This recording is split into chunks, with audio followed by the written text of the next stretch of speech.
Welcome back, students. In this session, we'll have a quick recapitulation of Delhi Sultanate, which we have covered in last class. So, we'll be discussing about the whole of the chapter.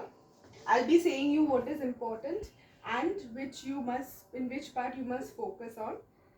So, we can see that during Delhi Sultanate, there was the emergence of the new type of culture, the Indo-Islamic culture, since the rulers of the Delhi Sultanate uh, were they used to run their administration on the basis of on the principles of Quran, and they were Islam.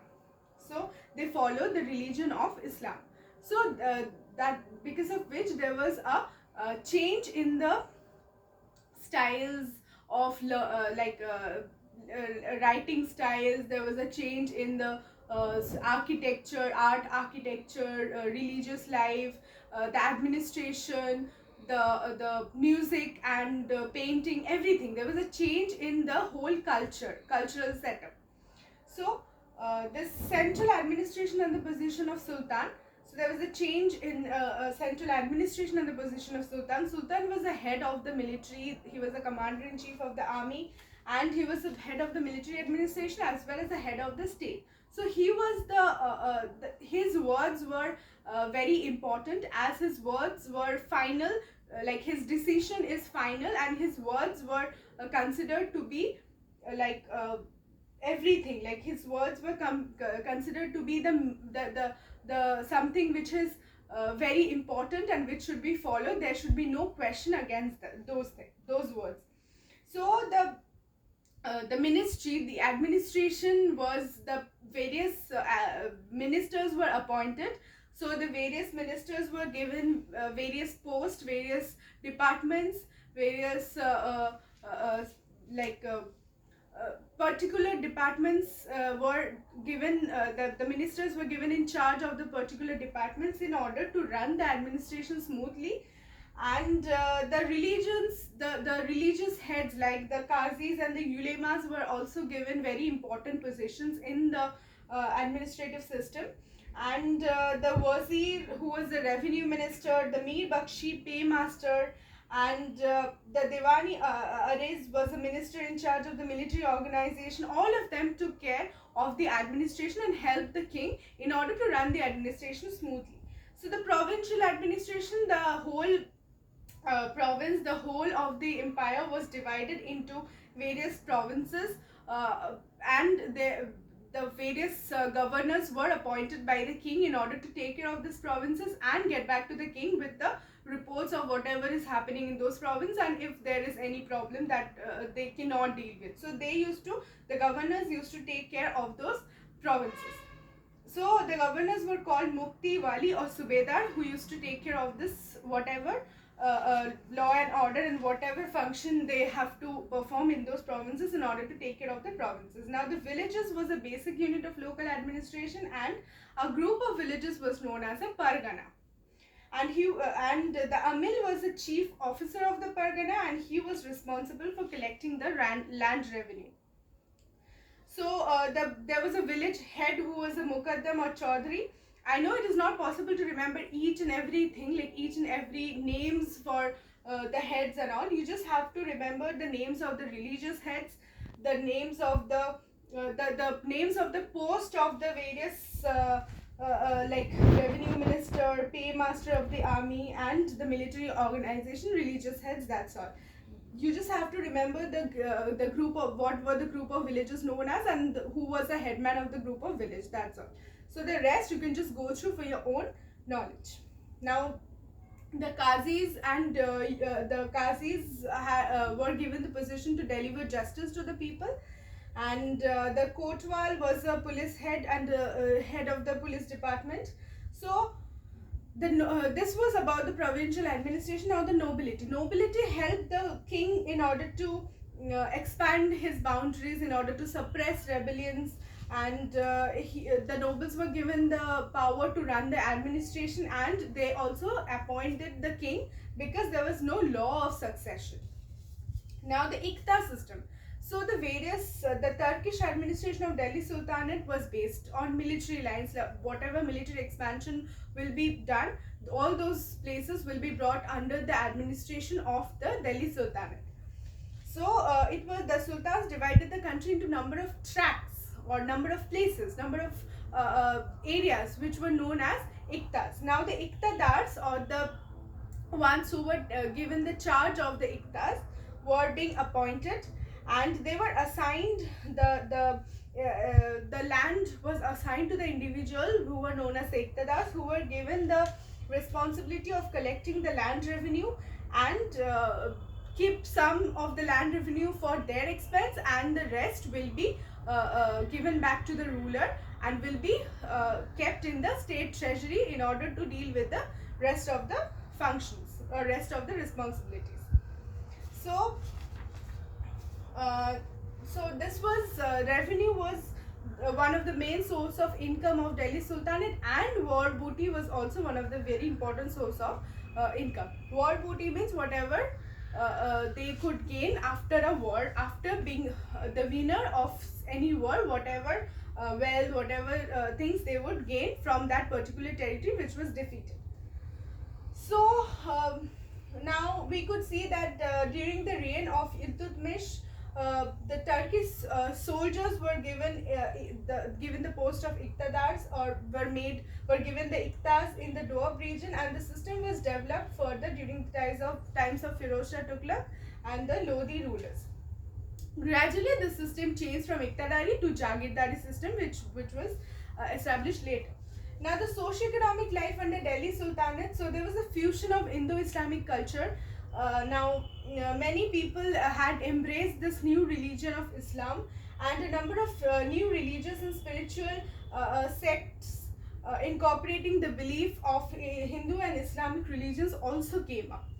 So there was the social life was the social life. There were four classes of people.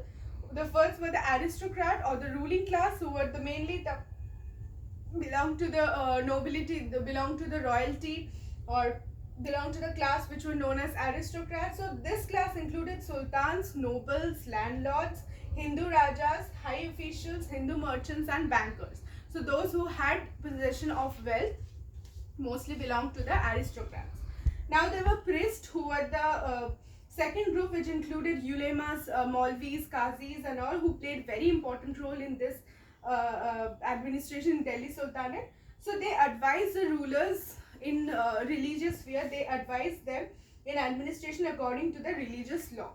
Now the townspeople were the third group, who were comprised of merchants, traders, and shopkeepers, who earned their livelihood and had to pay taxes also, earned their livelihood from both internal and external trade, and the artisans and the craftsmen also belong to this category, who lived in towns and had opportunities to work, more opportunities to work in towns, so they lived in towns. Now villagers, who were comprised of the farmers, peasants, and other village dwellers, who comprised the fourth group, they were very poor, and they had to pay huge amount of taxes.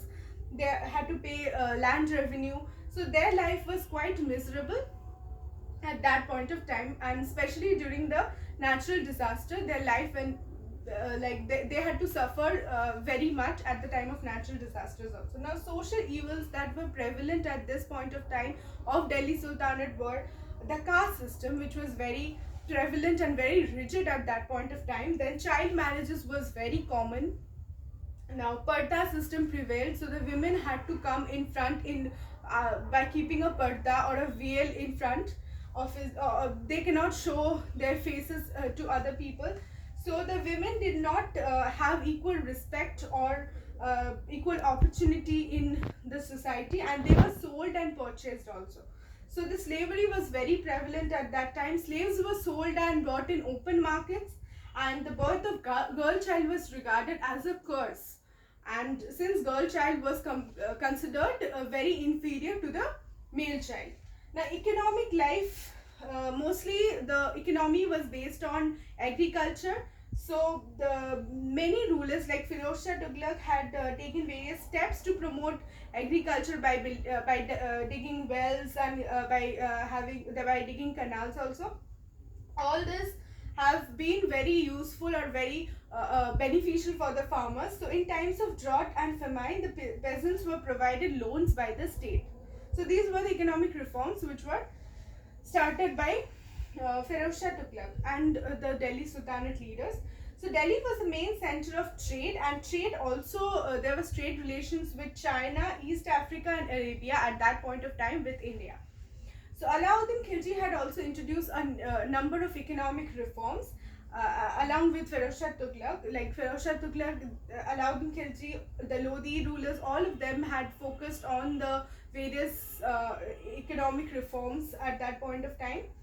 Now, so the economy was like the economy mostly the economic reforms which encouraged trade and industry were introduced at that point of time, and that is how the economy used to flourish or economy used to run. Now, religious life, the Hindus did not enjoy much freedom at that point of time because the rulers were Islam and they propagated more of Islamic values. And the Hindus also had to pay a special tax which is known as jizya, and they were prohibited from worshipping openly or spreading the religious propaganda. So this religious tax was being imposed on the other religious identities, and the spread of Islam was encouraged and money through monetary reward and giving high position, but sometimes forced also. So we can see that all the religions were not given equal opportunity, and all the other religious identities had to pay jizya mostly. So now the Sufism had also emerged, and the Sufis then migrated from India, migrated to India from other Muslim countries, which led to the emergence of a new religion and which new thoughts, a new ideology, and which preached religious tolerance and unity of God, and they helped in promoting the reconciliation between Islam and Hinduism. So we can see this gradual development in due course. Now, art and architecture, so there was a change in the artistic patterns, the change in the building patterns. So now the use of red sandstone, then the various geometric patterns in the designs of the establishments, which even now we can see in various places of India. So there was a change in the architecture and patterns of the various establishments. Now, floral and geometric designs were also used at that point of time. So this is about the architecture, the forts, palaces, rest houses, which were built by the rulers, were like used to bear different form of architecture at this point of time. Now, the few architectural establishments had been talked about here, about Jama Masjid, then Quwwatul Islam Mosque. So you have to remember just any two names of these establishments which were famous and which were being constructed at this point of time, which bear which bore the difference in the architectural styles. The dome-shaped architecture also started emerging. Now, education, paintings and music. So, about painting much is not known, but about music, the Hindustani classical style of music developed and started emerging, and due to the influence of the Persian Arabic music, so musical instruments such as sitar, sarangi, and tabla were used more, and this new type of music, that is qawwali, started emerging. Now, education, the various before at the before the Delhi Sultanate came to power, so the ancient Hindu centers of learning such as Vikramshila, Nalanda, Banaras, Kashi, and Prayag had been destroyed. So the Hindu children received education in Gurukuls or the Pathshala, but which were attached to temples. Now, similarly, madrasas were established at mosques to impart religious education. They gave jagis to the madrasas to meet the daily needs of the children, and Firoz Shah Tughlaq had established a residential residential educational center at Firozabad. So, like Gurukuls, madrasas were also established. Now, language and literature, so there was the rulers encouraged the study of Persian language, and it was spoken mostly by the rulers, the nobility, and the religious people. So Persian was a court language, and both Hindus and Muslims contributed to the growth of Indian literature. Again, we see the emergence of Urdu, and the more use of Urdu had taken place, and the more emphasis was given to the regional languages. So there was the emergence in the emergence, and regional languages were given more importance. So the two greatest epics, Ramayana and Mahabharata, were also translated into regional languages. The legendary poet Amir Khusro belonged to this stage, and he was nicknamed as the parrot of India.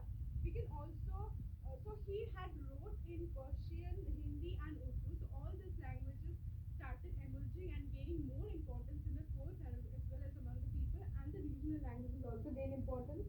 Now, Minhaj ul Siraj, Ziauddin Barani, and the famous traveler Ibn Battuta, all of their works started like all of their works were wrote in Persian languages and in other regional languages, and we get to know a lot about the political lives of the people and the cultural and whatever the society, the various facts about the society we can understand and we can know from their writings, and the more of these poets and more of these travelers started writing about the lives of the people from which we can understand and we can like seek for facts about the various facets of their life at that point of time during Delhi Sultanate era. So this is the end of the chapter and the end of the recapitulation as well. I hope you have understood whatever doubts you had. You were telling me last class. So I hope those are clear now.